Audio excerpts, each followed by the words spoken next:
Gold and Copper Studios presents Extraordinary Tales, bringing you stories of the exotic past, the extravagant tomorrow, sizzling mystery, whimsical fantasy, terrifying horror, and robust adventure.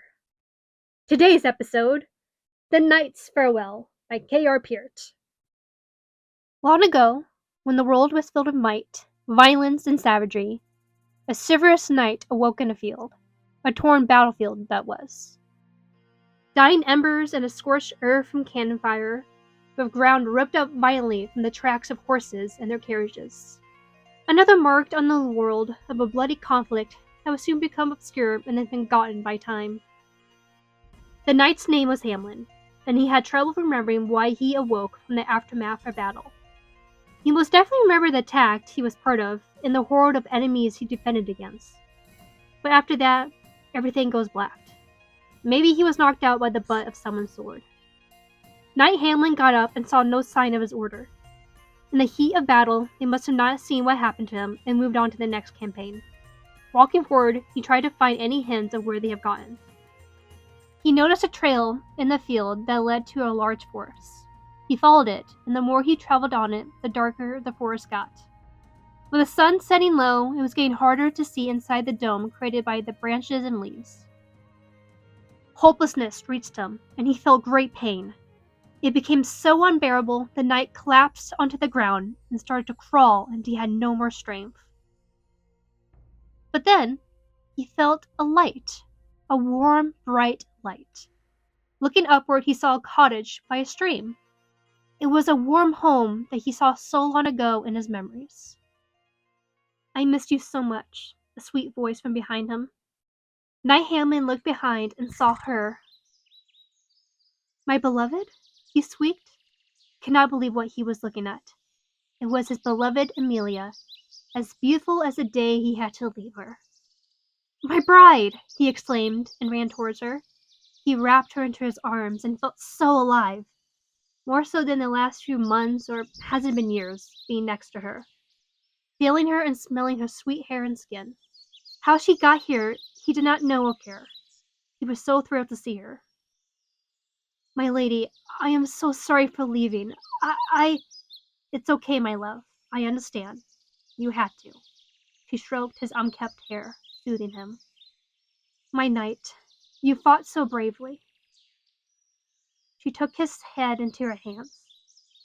"But now you don't have to anymore. The fighting is done, and it is our final farewell." "What did you say?" Knight Hamlin asked in a whisper. She kissed him firmly and long. When they parted, there were tears in her eyes, and she turned away from him. "Amelia?" The further she walked away, the harder it was to see her. "Amelia, come back, please!" Knight Hamlin yelled. But she was gone. She disappeared. Faded away from his eyes, like when he left for war so long ago. A great, agonizing pain arose in him, and he was back in that terrible field. "No, how can this be? Please, stop this! I want to go back!" In a panic to reach for answers, Knight Hamlin saw someone in the distance.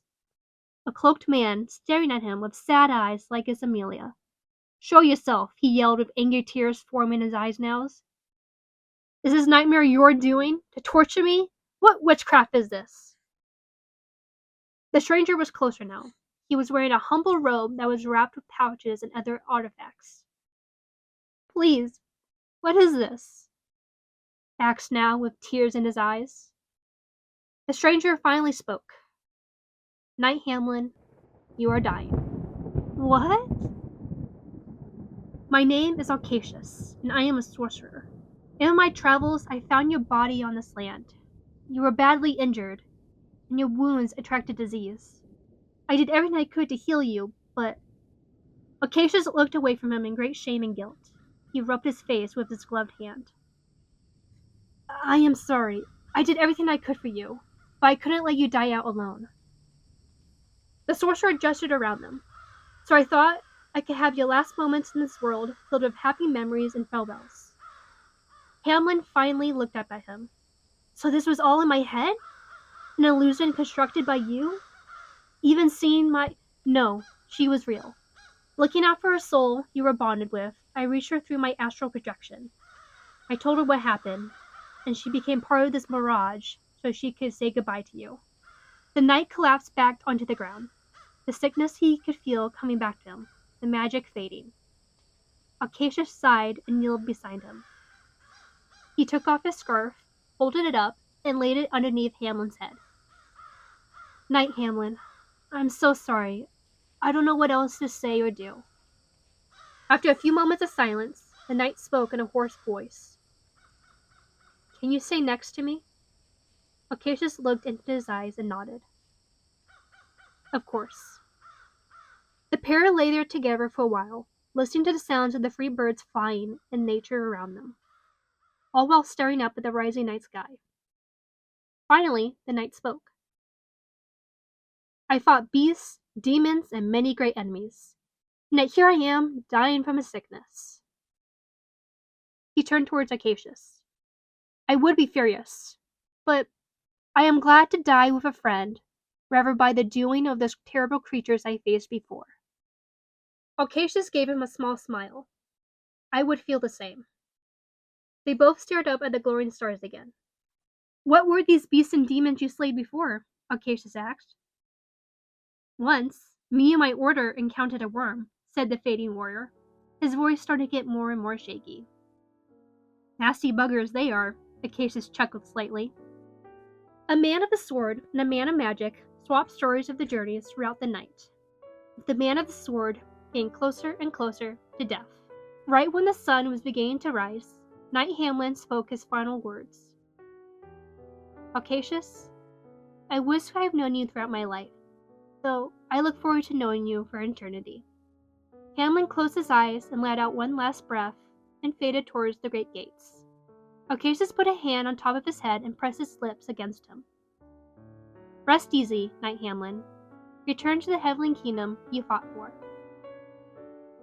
With the sun over the horizon, Acacius said a prayer and buried him with his own hands, making sure his grave was proper for a warrior like him.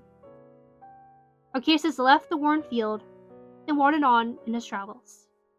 In his long journey, he encountered many dangers and fought with many brave knights, but they would always come second to Hamlin, he thought. Either way, he made sure to befriend these fighters of war and made sure to show them pieces of heaven on earth.